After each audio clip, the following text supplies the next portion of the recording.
औज़ुबिल्लाहि बिस्मिल्लाहिर्रहमानिर्रहीम सल्लल्लाहु अलल हबीब सल्लल्लाहु तआला अला मुहम्मद। मैं हूं डॉक्टर मोहम्मद यासीन मलिक और अपने चैनल पे खुश आमदीद कहता हूं। आज हम बात करने वाले हैं जी तुर्की के हवाले से। तुर्की और सऊदी ब्लॉक जो बना, यकीनन आप लोगों को मालूम है कि 2023 के अंदर ये ब्लॉक ख़त्म होने जा रहा है जो 1923 में बना था। 1923 में एक मुआहिदा हुआ तुर्की हुकूमत के साथ, और मुआहिदा ये हुआ कि वो अपना तेल नहीं निकालेंगे, वो अपनी कोई चीज़ भी अपनी मिट्टी से नहीं निकालेंगे, और वो मुख्तलिफ रियासतों की सूरत में बन के रहेंगे।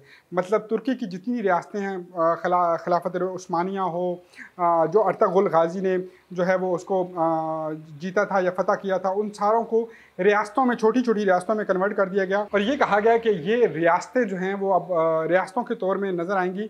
ये तुर्की जो है वो, तुर्किस्तान जो है वो अब छोटा सा तुर्की जो है वो बन जाएगा। इस्तांबुल की बात हो तो कौन नहीं जानता, हर एक की ख्वाहिश है कि इस्तांबुल में हम जाएं और ज़िंदगी बसर करें। और तैयब उर्दगान की बात हो तो कौन नहीं जानता। और the one of the greatest leader, fantastic speaker, fantastic man, fabulous personality, और एग्रेशन इनकी पीछे ख़त्म। कश्मीर की बात हो तो तैयब उर्दगान सबसे पहले, फ़लस्तीन के मुसलमानों की बात हो तो तैयब उर्दगान सबसे पहले। सरकार सल्लल्लाहु अलैहि वसल्लम के खाके बनाए जाएँ, कोई गुस्ताखी करे गलीज़ इंसान तो सबसे पहले बोलने वाले तैयब उर्दगान होंगे। और यकीनन अगर मैं कहूँ कि इस्लाम को सही मानों में अगर कोई एक लीडर फ्रंट से लीड कर रहा है तो दैट इज़ तैयब उर्दगान। तैयब उर्दगान 2021-2001 के अंदर जब आए पॉलिटिक्स के अंदर तो लिबरल नहीं थे, कहा जाता है कि एक इस्लामिक टच का बंदा था। 2 साल में उनको एक बहुत साइड लाइन किया गया कि अच्छा स्पीकर है, अच्छा बोलने वाला है, लेकिन क्योंकि ऊपर जो लॉबी थी वो सारी लिबरल्स की थी। Liberal in the sense pant shirt पहनते थे, लिविंग रिलेशन तुर्की के अंदर आम था, लड़का लड़की शादी से पहले रह सकते थे, बॉयफ्रेंड गर्लफ्रेंड कल्चर आम था, शराब नोशी आम थी, जो डांसिंग क्लब हैं वो बड़े आम थे। लेकिन तैयब उर्दगान 2002 के अंदर एक पार्टी उन्होंने बनाई, डेमोक्रेटिक एंड डेवलपमेंट पार्टी, वो उसको लेकर आए और उन्होंने लिबरल का नारा लगाया कि मैं इसी चीज़ को आगे बढ़ाऊंगा। क्योंकि तैयब उर्दगान की परफॉर्मेंस लोग देख चुके थे बतौर मेयर इस्तांबुल, और उनको बड़ा अच्छा अप्रिशिएट करते थे और लोग चाहते थे कि ये शख्स आए और ख़िदमत करे। इस टाइम तुर्की के हालात बहुत ख़राब थे, इकॉनमी बहुत बुरी जा रही थी, लेकिन तैयब उर्दगान ने जब रेलवे के मिनिस्टर के तौर पे हलफ लिया, उस टाइम रेलवे भी बड़ी ख़राब जा रही थी, तो उन्होंने सारा रेलवे को स्टैंड किया, उसका कर्जा उतारा, मज़ीद रेवेन्यू जनरेट करना शुरू कर दिया, और पहली बार प्राइम मिनिस्टर का इलेक्शन वहाँ पे लड़े, तुर्की में लड़े। मकबूलियत के तहत आप एक बरस इक़्तिदार में आए, और इक़्तिदार में आते सारी, आज से तकरीबन 20 साल पहले आने वाला ये शख्स इक़्तिदार में, स्टिल इन गवर्नमेंट, अभी वो प्रेसिडेंट हैं तुर्की के अंदर, और ये 2023 की तैयारियां कर रहे हैं। 2023 में क्या हो सकता है जी, पहले इस पे आते हैं।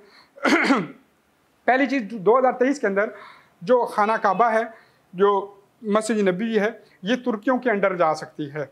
अगर आले सऊद ने ना माना तो अब आले सऊद भी कहीं ना कहीं इसकी तैयारी कर रहे हैं। पाकिस्तान के अंदर शहजादा फैसल आए और उनके बेटे आए, उन्होंने बड़ी सारी इन्वेस्टमेंट की, दुबई को उन्होंने स्टैंड किया। पहली बार कतरीना, सलमान खान और वो जो जैकलीन फर्नांडिस है और उनके जो मुख्तलिफ सिंगर हैं वहाँ पे जाके कंसर्ट कर रहे हैं।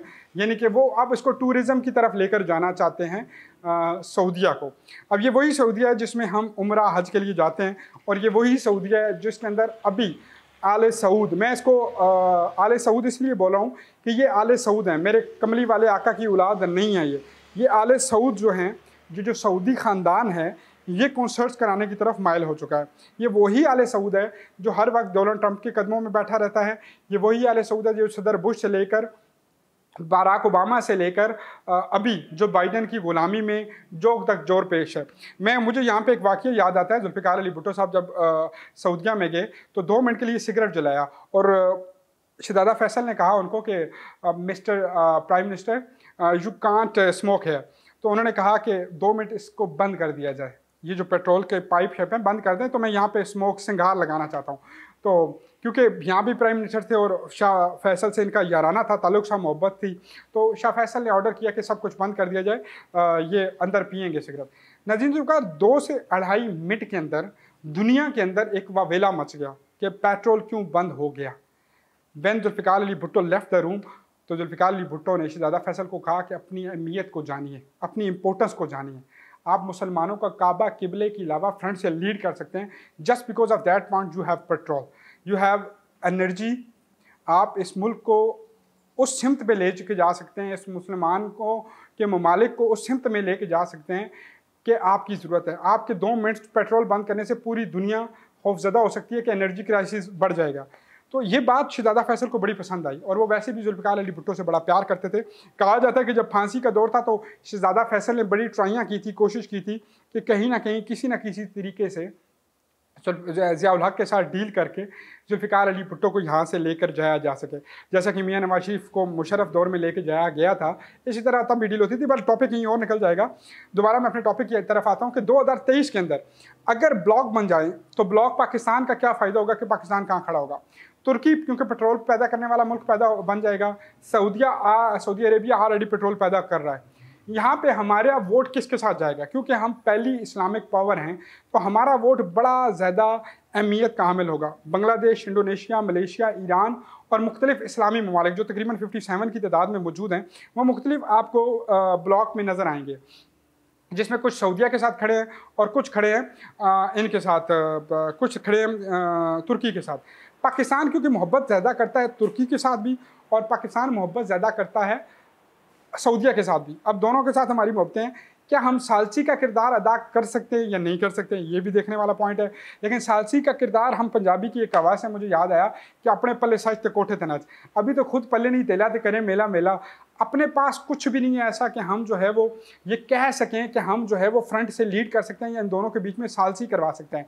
लेकिन एक बात तय है कि पाकिस्तान ने अगर अपना कार्ड अच्छा खेला, अपना एक तरीके से इस्तेमाल किया खुद को, तो 2023 के अंदर पाकिस्तान के हालात बहुत बेहतर हो सकते हैं। नाज़िम का 2022 चल रहा है, तकरीबन इसका भी एंड है, 2023 आने वाला है। 2023 के अंदर जो तुर्की का एग्रीमेंट ख़त्म हो जाएगा सऊदीया के साथ, दुनिया के साथ, जिसमें अमेरिका भी सर फहरिस्त है, उस एग्रीमेंट के बाद तुर्की अपना तेल बनाएगा, तुर्की अपनी रियासतें इकट्ठी कर लेगा और एक और सुपर पावर की सूरत में मुसलमानों को इकट्ठा करने के लिए तैयब उर्दगान जो किरदार अदा करते हैं, और वैसे भी वो दिलों वाले लीडर हैं, तो एक बड़ा इंपॉर्टेंट दौर मुसलमानों का शुरू हो सकता है। लेकिन इसमें हमने क्या किरदार अदा करना है, क्योंकि हमारे पास एक बड़ी फ़ौज है।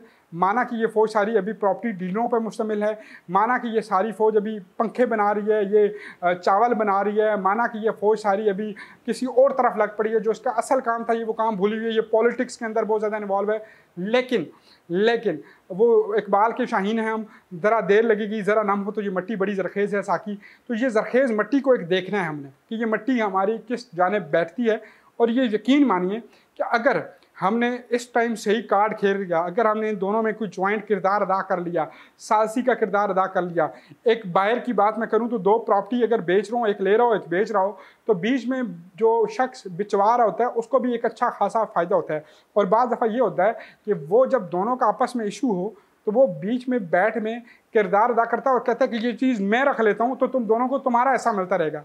क्या पाकिस्तान ऐसा कोई किरदार अदा कर सकता है सऊदी अरेबिया और तुर्की के बीच में कि हम मदीना मस्जिद नबवी और इन चीज़ों के ऊपर हम अपनी एक डायरेक्शन ले सकें, अपना एक सिस्टम चला सकें वहाँ पे पाकिस्तानी दौरों, क्योंकि हम भी एक मुसलमान कंट्री है और अल्हम्दुलिल्लाह सुम्मा अल्हम्दुलिल्लाह आशिकों का हजूम है इस मुल्क के अंदर, कमली वाले आका से मोहब्बत का हजूम है इस मुल्क के अंदर।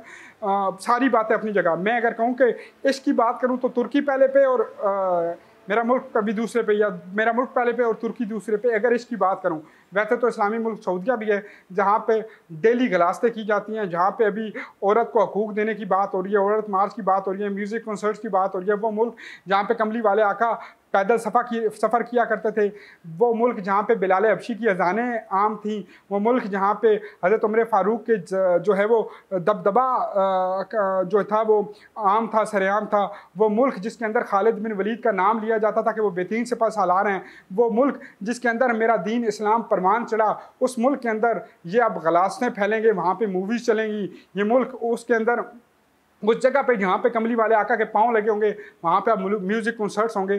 तो गैरत तो इसी का नाम है कि डूब मर जाने का नाम है। ठीक है, अल्लाह तबाह बर्बाद करे ऐसे आइडियाज़ देने वालों को, अल्लाह इनका आले सऊद का बेड़ा गर्क करे ये जो कर रहे हैं, और अल्लाह करे तुर्की की सूरत में या किसी भी XYZ की सूरत में वो मुल्क या वो हुक्मरान इस सऊदी अरेबिया पे या इस मदीना मस्जिद नबी पे आएँ जिनको टूरिज़म की नहीं कमली वाले आका से मोहब्बत की ज़रूरत हो और वो मुसलमानों को मुत्तहिद करें। अगली वीडियोज़ में मज़ीद तुर्की के हवाले से और सऊदी अरेबिया के हवाले से डिस्कस करूँगा। मुझे और मेरी टीम को दीजिए इजाज़त। दुआ में याद रखिएगा। अल्लाह ने के मान।